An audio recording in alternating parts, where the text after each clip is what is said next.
Welcome to today's Global Connections program. I'm Bill Miller.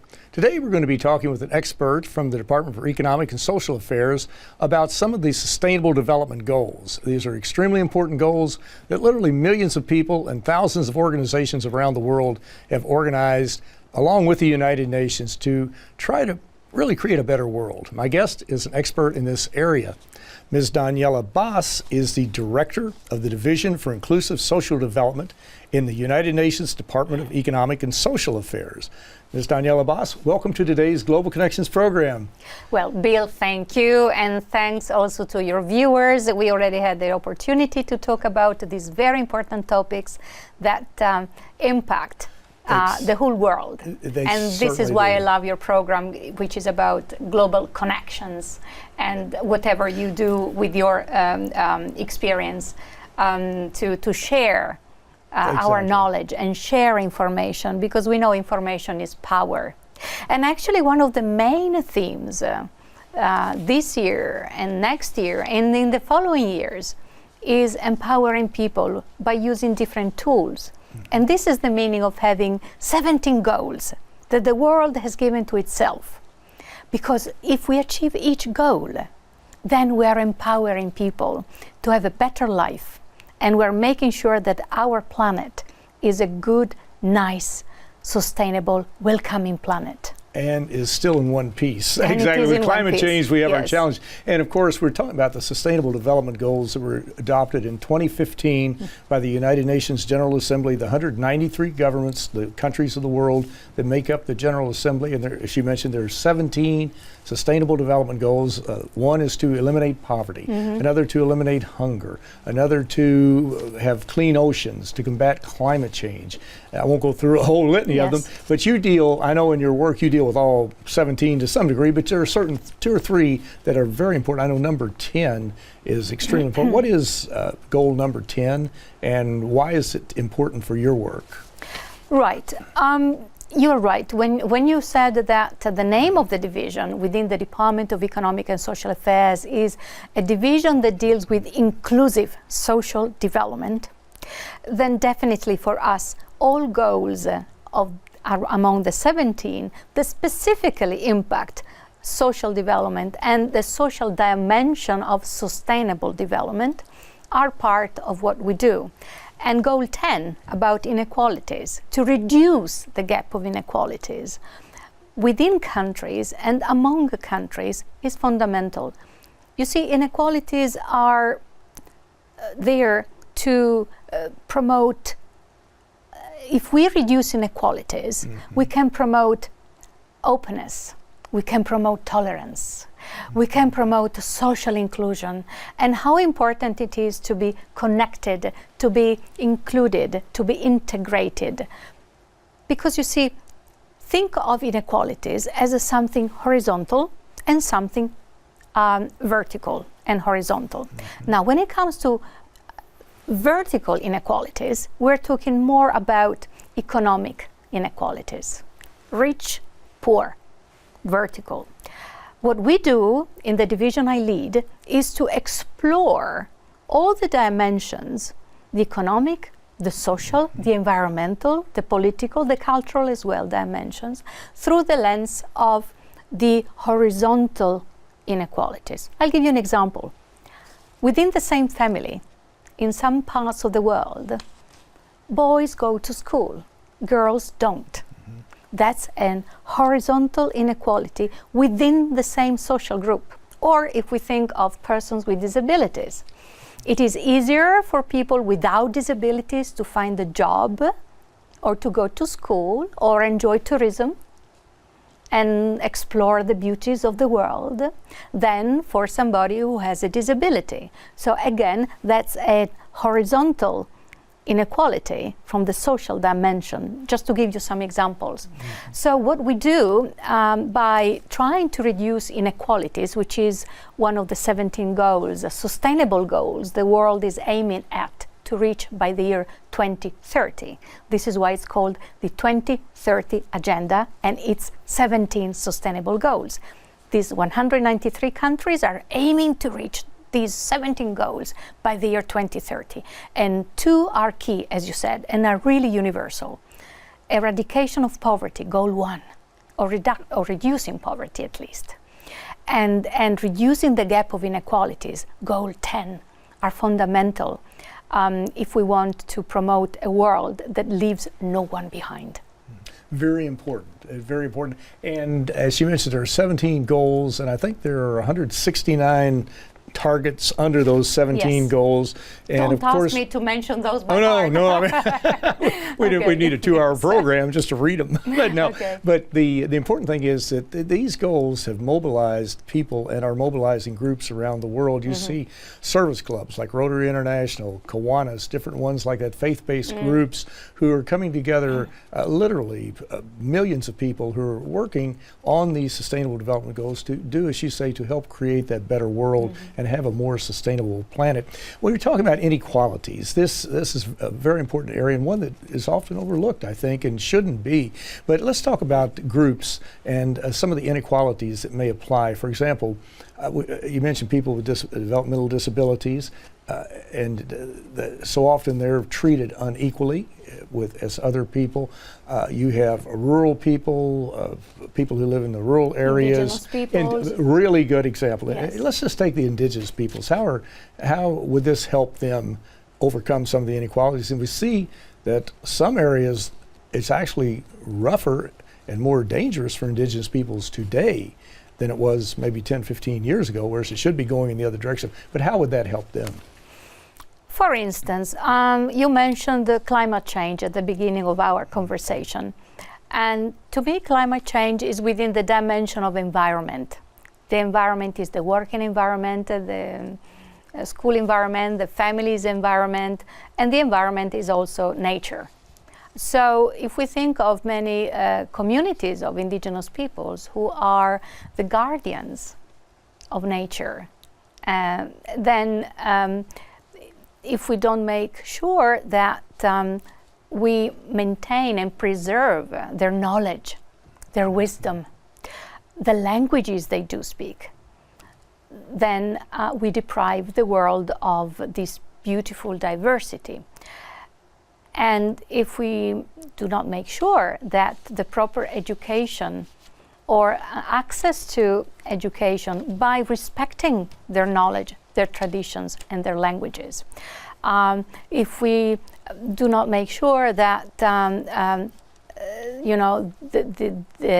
fact that the world is becoming more and more technological in a way, and the jobs are created by using technology that might not be necessarily available or of interest to the traditions of indigenous peoples, there the divide increases, the gap increases, so it becomes a more and more unequal world. Now, when we talk about equality and equity, I think that there is a huge difference.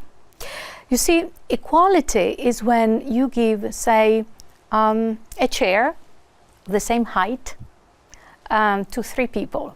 One is a child of 2 years old. One is an adult of maybe 3 feet tall, or an adolescent, and then the same chair of the same height, equal height, is given to a person who is as tall as you are. And then in front of them you put a wall of 4 feet. The chairs have the equal height, but the height of these 3 people is different. So actually, the person who will be able to see beyond the wall is you, not the others too. Equity is to give chairs of the needed height, depending on how tall or small those 3 people are, so that the 3 of them will be able to look beyond the wall that is 4 feet height in the same way. So I believe that when we talk about reducing inequalities, we have to talk about equality, but I do believe we should look at this through the lens of equity. Now, we hear a lot about especially income inequality. Yes. Do you look at that also to see, we see just chasms between the haves, the 1%, like in the United States, and the other 99%, and in other parts of the world too. And it seems to be more and more that wealth is moving from the 99% to the 1%. How do you view that, and what are some of the remedies to deal with that? Because that is, according to the economists, that is really a dangerous situation and will not have a positive outcome if we continue to go in that direction. But how do you folks deal with that? Well, you mentioned two important words. You mentioned income and you mentioned wealth. Now, income does not necessarily equals to wealth. So, I believe that in the world there might be always people who earn more than others. But what can make the difference is then how we redistribute wealth. Therefore, if wealth is distributed not equally but in an equitable way, it can reduce inequalities. Therefore, say that the private sector, you mentioned earlier on the Rotary, this is more civil society, but the private sector belongs to the civil society, meaning that they're not dealing with government politics per se, as policymakers do. So the private sector exists to make a profit, revenues. It depends very much then on how the private sector decides to utilize part of its wealth, which has nothing to do with the check that you give to a general manager, for instance. So that kind of wealth, how it is going to be then redistributed in such a way that it brings a positive impact to the private sector, because the private sector exists to make money. But at the same time, by redistributing wealth, not only we achieve a better social inclusion and well-being of people, but at the same time, the private sector in this way sees that it is, how can I say, like a farmer distributing seeds that are in excess to keep growing new trees with new fruit that will feed the planet and will feed the people. And in doing that, also the private sector benefits because it's required to produce new services and new products. Well, you're watching Global Connections Television, which is a privately funded, independently produced program. The opinions expressed on Global Connections Television are solely those of the moderator and his guest. We'd invite our viewers to go to our website at www.globalconnectionstelevision.com to view previous programs. Also, if you're involved with a PBS or community access television station, or perhaps an educational institution that has an intra-campus television hookup, or perhaps you just have a website, you like our shows, and you want to share them, please feel free to do so. Global Connections Television is provided at no cost as a public service to better help us understand international issues and how they impact our lives. Today we're taking a look at a wide range of inequalities, shall we say, that exist in perhaps every society around the world to some degree. And my guest today is an expert on this topic. My guest today is Ms. Daniela Bas. Ms. Daniela Bas is the director of the Division for Inclusive Social Development in the Department of Economic and Social Affairs at the United Nations. Daniela, we're talking about inequalities, and I won't dwell too long on that because I think we've read a lot about it. But you're right. If people paid what they say their fair share of taxes, if they did not lobby legislatures like Congress, U.S. Congress or whatever, to provide really loopholes so they don't have to pay taxes or get special tax breaks, then it would certainly help. It would be income redistribution to a large degree. But a lot of people believe too that this is important because you need a vibrant middle class. You need a vibrant middle class to purchase refrigerators, automobiles, things like that. And it's very important to have that middle class, and we see it shrinking in the United States. But one other group that comes to mind too are senior citizens, a group I can identify with very readily. Me too. We're in there together, right? But how do you view the inequalities as they're applied to older persons, shall we say? It depends very much on which part of the world we are zooming in. If we think of Asia and the Asian part of the world region, then there the population is growing old very fast. In the next 20 years or so, 67% of the population older than 65 years will be in Asia. And we know that we're talking about 7 point something billion people nowadays, but in the next 20, 30 years, we will reach up to 9 billion people. So make a calculation that 67% of people who are going to be older than 60, 65 will be living in Asia. So that's an issue. And things such as social protection need to be rethought. Social protection means medical care, means pensions, retirement, and in many countries this does not exist yet, while in some parts of the world, such as the so-called industrialized world or the Western world, we had 150 years to develop these social protection floors, that is healthcare, pensions, etc., etc. In many parts of the world, this doesn't exist. Therefore, what is going to happen to people who are growing old and not necessarily they have the physical energy to keep working? Or what happens to those old people who might also develop disabling conditions and there is no health care? What happens to those older people who, because of the way the family structure is changing, have no children living nearby because children moved? We live in a global world, globalized world. So besides Asia, this phenomenon of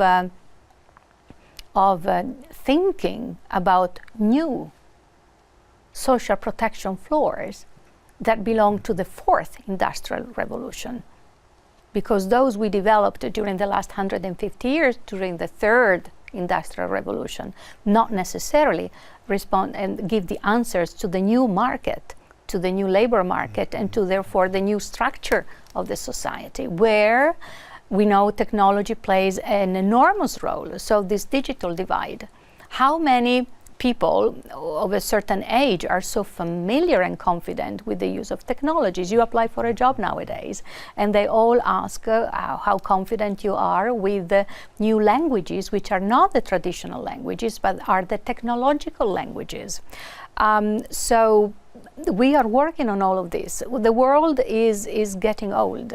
The only region in the world, continent in the world that is growing still very, very young is Africa. The majority of people in Africa is below the age of 25.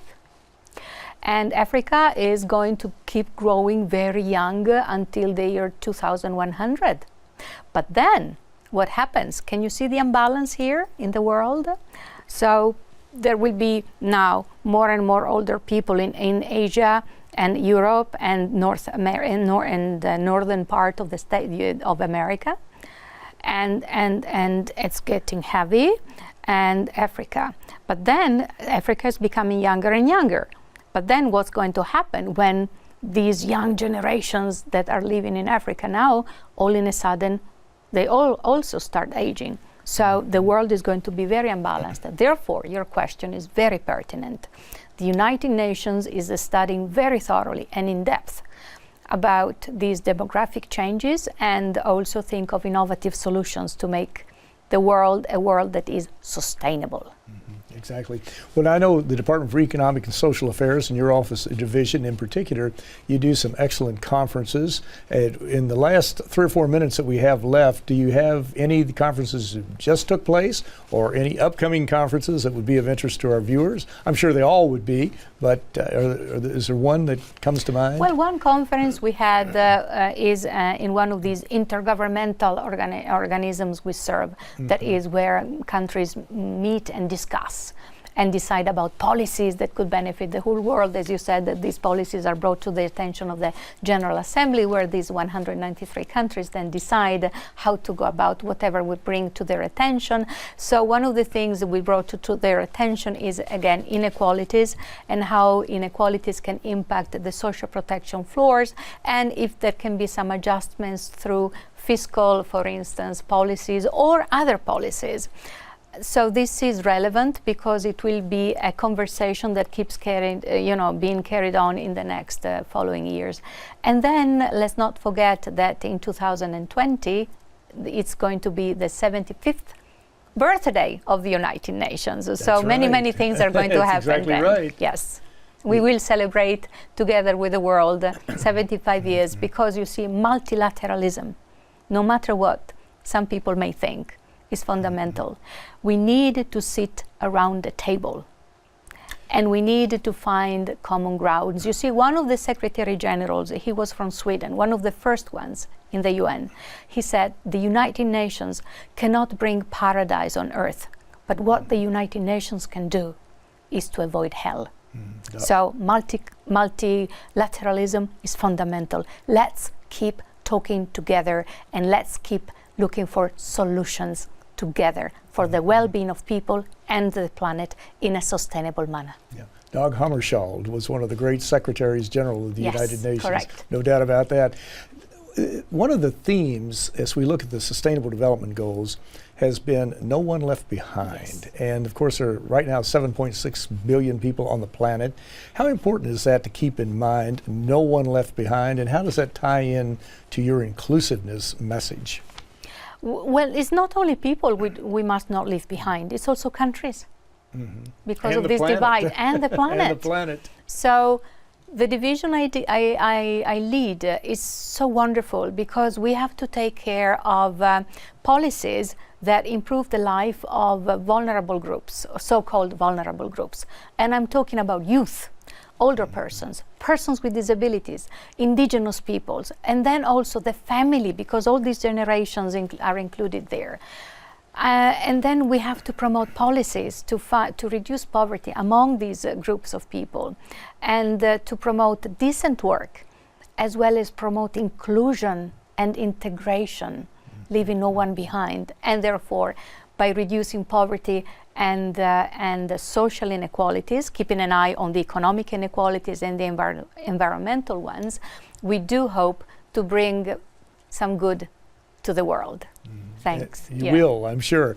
And as you move forward, and you've got a remarkable track record in this area, and you have some really great ideas for the future, you've done some excellent studies, what do you see as your major challenge as you move forward with your programs and move forward in helping, especially to achieve Sustainable Development Goal number 10, to reduce inequalities? The challenge we're facing is that some of these activities require some funding. We are trying to achieve as much as possible within the resources we have. This is why I said it would be fantastic if the private sector, the civil society, governments put our heads together. That's a challenge. We have to meet. We have to put our heads together without thinking about our own, how can I say, in a selfish way, what we want to achieve for ourselves. We have to be generous enough to put whatever we have on the table, and then, being Italian, put all of these wonderful ingredients together and bake a yummy cake that we can share in an equitable way with the world. Exactly. That's a challenge. That is very, very true, no doubt about it. Well, in the last 35 seconds or so we have left, you've already expressed several very positive messages. Is there one message you'd like to express before we have to sign off, unfortunately? Is there one final thought you'd like to share with our viewers? Yes, that the 2030 Agenda and the 17 goals are universal. Universal. They apply to the whole world, not only to developed or developing countries, the whole world. And the commitment that we see among people, among academia and member states is encouraging. So we have to keep talking, sitting around the table. So hip hip hooray to young people, the new leaders of today and tomorrow, and hip hip hooray to multilateralism. We have to keep talking. That's exactly true. And the international cooperation is so critical. When you talk about multilateralism, you have to bring all the players together because no one country, no one region can defeat climate change. No one can work to eliminate Ebola virus or whatever it may be, or to eliminate AIDS or whatever, because it's a collaborative type of effort, and they've got to come together and work together. If not, we will certainly fail. And it's going to be hard enough if we all work together, especially in the area of climate change. We've seen just all the scientific studies have come out over really the last 2 years. There have been very few positive studies, and most of them have been negative. We see the Antarctic shelf is melting more quickly. We see that there are holes blown in it under the ice. But these are issues we have to work on, and we will certainly do that. But Ms. Daniela Bas with the Department for Economic and Social Affairs, thank you so very much for a very interesting and a very informative program. Thank you. Thank you. I'm Bill Miller. Thank you for joining us today on Global Connections Television.